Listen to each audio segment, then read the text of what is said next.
주님께서 여러분과 함께 또한 사제의 영과 함께 루카가 전한 거룩한 복음입니다. 주님 영광 받으소서. 예수님께서 안식일에 어떤 회당에서 가르치고 계셨다. 마침 그곳에 18해 동안이나 병마에 시달리는 여자가 있었다. 그는 허리가 굽어 몸을 조금도 펼 수가 없었다.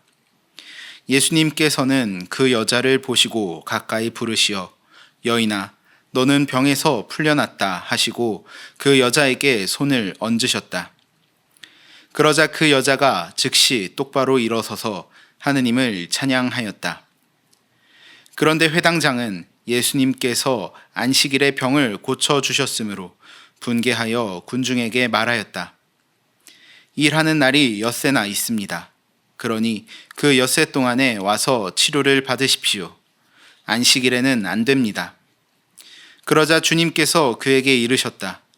위선자들아, 너희는 저마다 안식일에도 자기 소나 나귀를 구유에서 풀어 물을 먹이러 끌고 가지 않느냐. 그렇다면 아브라함의 딸인 이 여자를 사탄이 무려 18해 동안이나 묶어 놓았는데 안식일일지라도 그 속박에서 풀어 주어야 하지 않느냐. 예수님께서 이렇게 말씀하시니 그분의 적대자들은 모두 망신을 당하였다. 그러나 군중은 모두 그분께서 하신 그 모든 영광스러운 일을 두고 기뻐하였다. 주님의 말씀입니다. 그리스도님 찬미합니다. 참 예수님, 찬미 예수님. 오늘 예수님께서는 치유의 기적을 보여주십니다. 그렇지만 그런 치유의 기적을 보여주고 난 다음에 회당장에게 비난을 듣습니다. 그 날이 안식일이었기 때문입니다. 회당장은 예수님의 치유가 안식일에 일을 하면 안 된다는 율법을 어긋난다고 생각했기 때문입니다. 그런데 성경의 다른 구절을 찾아보면 예수님께서는 안식일의 주인은 사람이라고 말씀하십니다. 안식일은 사람을 위해서 존재하는 날이지 율법을 위해서 존재하는 날이 아니라는 것입니다. 그렇기에 예수님께서는 18년 동안 질병으로 고통받았던 여인을 하루라도 일찍 질병으로부터 해방시키고자 했던 것입니다. 그렇지만 반대로 회당장은 그 무엇보다 율법이 중요하다는 입장인 것입니다. 그렇기에 여인을 치유한 예수님의 행동은 율법을 어긴 행동이며 이는 벌을 받아야 할 일이라고 말하고 있는 것입니다. 우리는 이 두 사람의 태도 중에서 어떤 사람의 태도가 옳은지 알고 있습니다. 바로 예수님입니다. 회당장이 가지고 있는 태도는 율법이 원래 가지고 있던 그 마음을 잃어버린 태도입니다. 율법은 하느님께서 인간을 사랑하시기에 우리에게 직접 내려주신 하느님의 법입니다. 인간을 사랑하시는 마음으로 인간이 하느님을 찬미하면서 올바로 살아갈 수 있는 방법을 우리에게 알려주신 것입니다. 그렇기에 율법이 가지고 있는 가장 기본적인 정신은 인간에 대한 사랑입니다. 우리가 아무리 율법을 잘 지킨다고 하더라도 우리가 사랑을 잊는다면 이는 아무런 의미가 없다는 것입니다. 이런 사랑의 의미를 예수님께서는 오늘 복음을 통해서 말씀하고 계신 것입니다.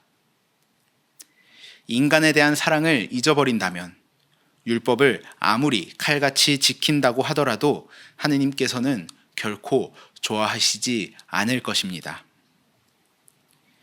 심지어 오늘 복음에 나타난 회당장에게는 자신의 가축을 위해서 안식일에도 물을 먹이러 끌고 가는 위선적인 모습을 비판하고 계십니다. 이 모습을 보면 그 당시 사람들이 소위 내로남불식의 행동을 해왔다는 것을 알 수 있습니다.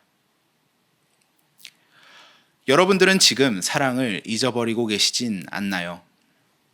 사랑이 없다면 아무 소용 없다는 성가의 한 구절처럼 우리에게 사랑이 없다면 계명이나 율법은 우리에게 결코 큰 의미를 줄 수 없을 것입니다.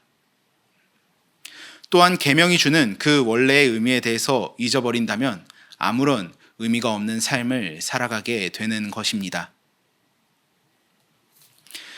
물론 이 말이 우리가 하느님의 율법과 계명을 지키지 않아도 된다는 의미는 결코 아닙니다.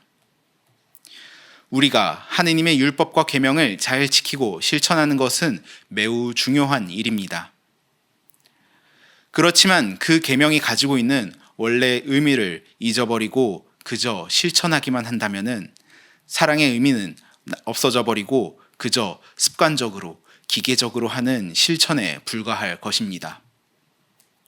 그러니 우리는 하느님께서 과연 우리들의 어떤 모습을 더 좋아하실지 한 번씩 생각해 봐야 할 것입니다. 여러분들의 삶은 어떠신가요? 우리의 삶을 성찰해 보면서 우리가 잊어버렸던 것은 없는지 다시금 생각해 봐야 할 것입니다. 오늘 복음에 나타난 회당장의 모습처럼 우리에게 더 중요한 것을 잊어버려서는 안 될 것입니다. 우리가 잊어버렸던 것들을 다시금 상기시키고 진정한 사랑을 실천하면서 살아갈 수 있도록 노력해야 할 것입니다.